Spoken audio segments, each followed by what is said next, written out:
শরীয়তপুরের মানুষেরা, আজকে আপনাদেরকে মেসেজ দিয়া গেলাম, সারা দুনিয়ার মানুষদেরকে মেসেজ দিয়া গেলাম, এই রমজানুল মুবারক মাসে আপনার আমার 27টা আমল আছে। কয়টা আমল? 27টা আমল আছে। এই 27টা আমলের প্রতি লক্ষ্য রাখতে হবে। 1 নম্বর হইল শাবান মাসের শেষের দিকে চাঁদ তালাশ করতে হবে। বলেন সুবহানাল্লাহ। চাঁদ দেখলো সওয়াব, আপনার চোখে না দেখলো চাঁদ তালাশের সওয়াব মিলে যাবে। সুবহানাল্লাহ। 1 নম্বর আমল হবে আমাদের শাবান মাসের শেষে চাঁদ দেখা। 2 নম্বর আমল হবে চাঁদ যখন দেখা হয়ে যাবে, এবার আমরা তারাবি নামাজ পড়ে রোজা রাখার নিয়ত করবো। বলেন সুবহানাল্লাহ। সাহরি খেয়ে রোজা রাখতে হবে, ঠিক আছে ইনশাআল্লাহ। 3 নম্বর আমল হইল তারাবি নামাজ আমাদের পড়তে হবে। চাঁদ যেহেতু উঠে গেছে, রমজানুল মুবারক মাসের তারাবির নামাজ বলেন তো কয় রাকাত? বলেন কয় রাকাত?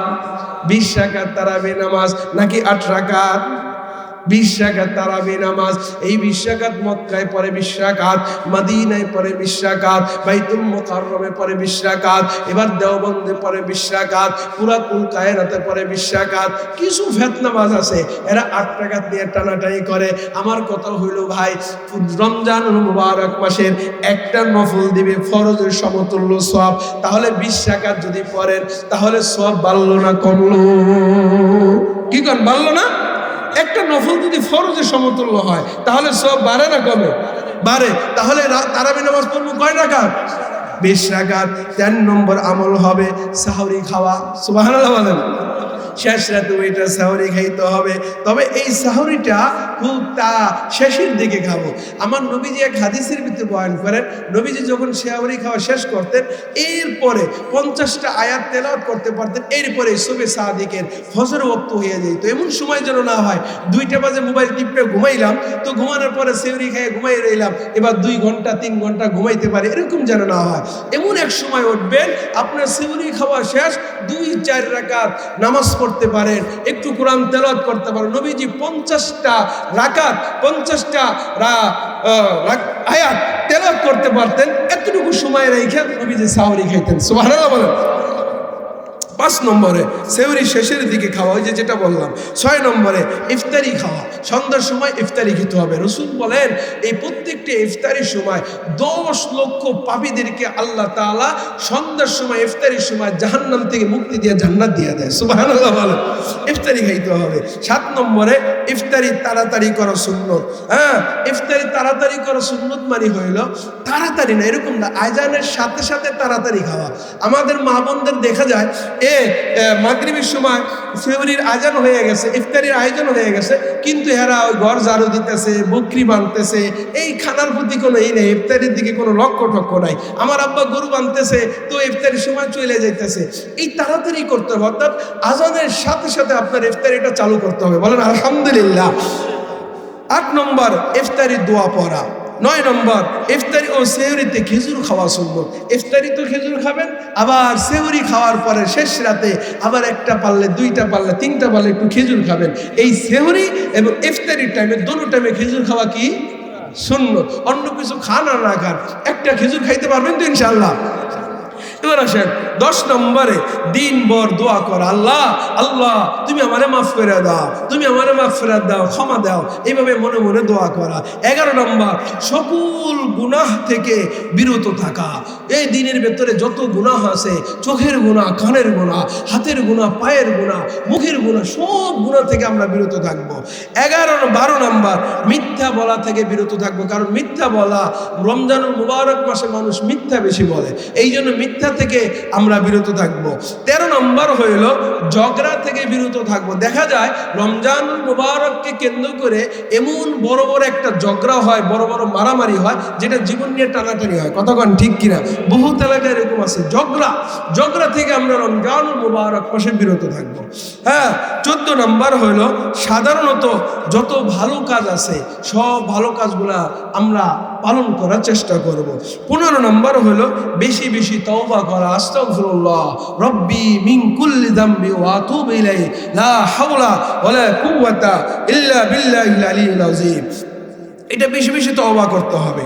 16 নম্বর, ইফতারি করানো। নিজে শুধু ইফতারি করবে এরকম না, কারো পাড়া প্রতিবেশীর জন্য 1 কেজি খেজুর ইফতারিতে দিয়ে দিব। ইমাম মুয়াজ্জিনের জন্য 1 কেজি খেজুর বরাদ্দ রাখবো। ইমাম মুয়াজ্জিনের জন্য 1 কেজি মুড়ি দিয়ে দিব। আমার পাড়া প্রতিবেশী আত্মীয় স্বজনের ভেতরে 2-4 কেজি মুড়ি দিয়ে দিব, 1 কেজি ছোলা ভোট দিয়ে দিব। এইভাবে গুনে গুনে দেখে দেখে আপনি স্ব ইচ্ছায় এই 2-1 দিনের ভেতরে দিয়ে দিবেন, যাতে তারা ইফতারি করতে পারে। সুবহানাল্লাহ বলেন। এবং 17 নম্বরে আমল হইল কোরআন তেলাওয়াত করা। বলেন সুবহানাল্লাহ। এই কোরআন নাজিল হয়েছে রমজানুল মুবারক মাসে। এই কোরআন তেলাওয়াত বেশি বেশি করা। হুজুর বলবেন, আমি তো কোরআন পড়তে জানি না। কে বলেছে আপনি কোরআন পড়তে জানেন না? আপনি তো সূরা ফাতিহা জানেন। বলেন তো সূরা ফাতিহা কোরআনের ভেতরে না বাইরে? ভেতরে। সূরা ইখলাস পড়েন, কুল হুয়াল্লাহ, এটা ভেতরে না বাইরে? সূরা আলাম তারা, এই সূরাটা ভেতরে না বাইরে? আলাম তারা পারে, লিইলাফে পারে, সূরা কাউসার পারে, সূরা মাউন পারে, সূরা তাব্বাত ইয়াদা পারে, সূরা ইজাজা পারে, সূরা ফালাক এবং নাস পারে। কে বলেছে আপনি কোরআন পারেন না? এটি কোরআনের আয়াত। আপনি যা পারেন তাই বেশি বেশি হাঁটতে চলতে তেলাওয়াত করতে থাকেন। বলেন না সুবহানাল্লাহ। 18 নম্বর হইল কোরআন পড়ে অন্যকে শোনানো। এই কোরআনুল কারীম অন্যকে পড়া শোনাইতে হবে। জিবরাইল আসতেন, জিবরাইল পড়তেন, নবীজি ইয়া রাসূলুল্লাহ দেখেন তো কোরআনটা হয়নি, তো নবীজি শুনতেন। আবার নবী বলতেন আমি পরিবার তুমি শোনো। নবীজি পড়তেন কোরআনুল কারীম রমজানুল মুবারক মাসে। এবার জিবরাইল শুনে, জিবরাইল পড়ে, নবী শুনে। যদি যেই জিবরাইল আল্লাহর থেকে কোরআনকে নিয়ে আসতেন, নবীকে দিয়ে দিতেন, এর ভিতরে চুল পরিমাণ হরফ নকটা 19 মিনিট হতো না, এদের কলমের ভিতরে বসে গেছে। ওই জিবরাইল যদি নবীরে শুনাইতে পারে, নবী যদি জিবরাইলকে শুনাইতে পারে, তাহলে আমি আর আপনি কি হয়ে গেলাম? আমি কেন কোরআন শুনাইতে পারবো না? আমি আমার হুজুরকে বলবো, হুজুর আমি কোরআন পারি, সূরা ইখলাস দেখেন তো হয়নি, তাহলে এই সুন্নতের উপর আমল হয়ে যায়। বলেন সুবহানাল্লাহ। হুজুর দেখেন তো আমি সূরা ফাতিহা জানি, সূরা ফাতিহাটা তেলাওয়াত করে দেখেন তো হয়নি, আপনি সূরা ফাতিহাটা তেলাওয়াত করে শোনাবেন তো ইনশাআল্লাহ।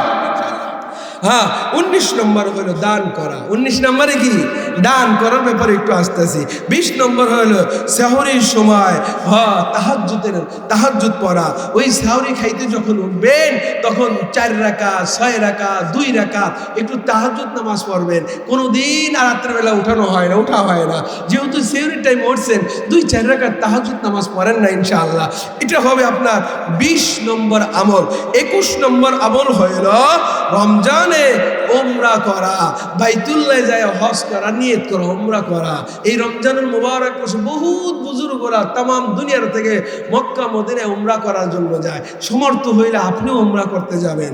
22 নম্বর আমল হইল রোজা রেখে মিসওয়াক করা।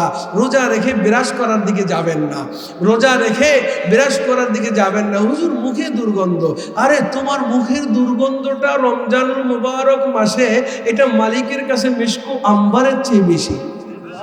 মালিক কয় তোর মুখের দুর্গন্ধটা এই শেষ সময় যখন পাকস্থলী শুকিয়ে গেছে, তোর মুখে না একটা খালি পেটের একটা দুর্গন্ধ আসে, এই যে তোর এটা দুর্গন্ধ তোর মুখে লাগতে পারে, কিন্তু আমি রব্বি জুল জালালের নিকটে এটা দুর্গন্ধ না, কারণ আমার জন্য না খেয়ে রয়েছ, আমার জন্য পেটকে ক্ষুধা রেখেছ।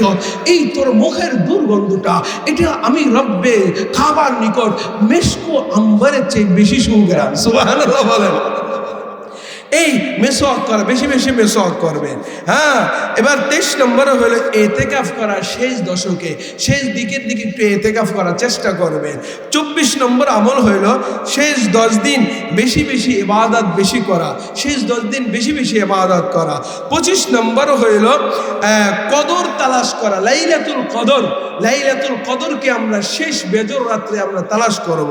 এবং 26 নম্বর হইল বেশি বেশি দোয়া পড়তে হবে, আল্লাহুম্মা ইন্নাকা আফুউন তুহিব্বুল আফওয়া ফাফু আন্নি। এটা নবীজি বেশি বেশি পড়তেন, এই দোয়াটা বেশি পড়তে হবে।